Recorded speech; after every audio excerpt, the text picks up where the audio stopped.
এ জমিন, তোমরা যারা জমিন ধ্বংস করে দিতে চাও, আমি আল্লাহ দেখতেছি কেমন গুনাহ হইতেছে।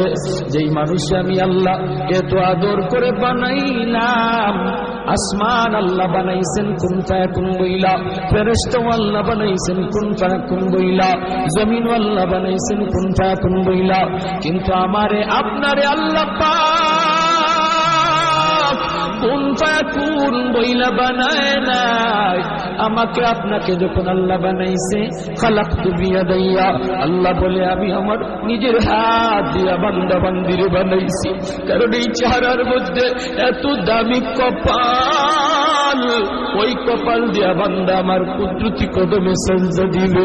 এই কপালটার এত দাম, এই কপাল কুন ফায়াকুন বললে হয় না, এই কপাল ফেরেশতাদের হাতে বানাইলেও হয় না, আমি আল্লাহ নিজের হাতে বানাইছি।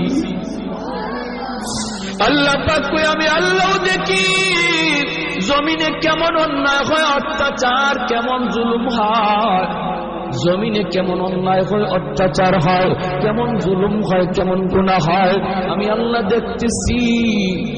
আমি আল্লাহ দেখতেছি আমার নবীর নায়েবে রাসূল উলামায়ে কেরামের সাথে কেমন আচরণ হয়, সবই আল্লাহ বলেন আমি দেখতেছি। এরপরও আমি কেন নগদ ধরি না জানুনি? 4 শ্রেণীর কারণে। লাউলা মাশাইখুর রুক্কা ওয়াল শাবাব খুশা ওয়াল আতফাল রুদ্দা ওয়াল আনআম রুদ্দা। আল্লাহ বলেন 1 নম্বর হলো ওই বৃদ্ধ মানুষগুলি, এখনো জমিনে এমন কিছু সাদা দাড়ি সাদা চুল আমার কিছু বৃদ্ধ বান্দা বান্দি আছে রে, কোমর বাঁকা হইতে পারে না, করতে পারে না, কষ্ট হয়, হাঁটুতে ব্যথা, কোমরে ব্যথা, এরপরেও আমি আল্লাহর কুদরতি কদমে সেজদা দেয়, কষ্ট হয়, এরপরেও আমার কদমে সেজদা দেয়। এই সেজদার দিকে তাকাইলে জমিনের প্রতি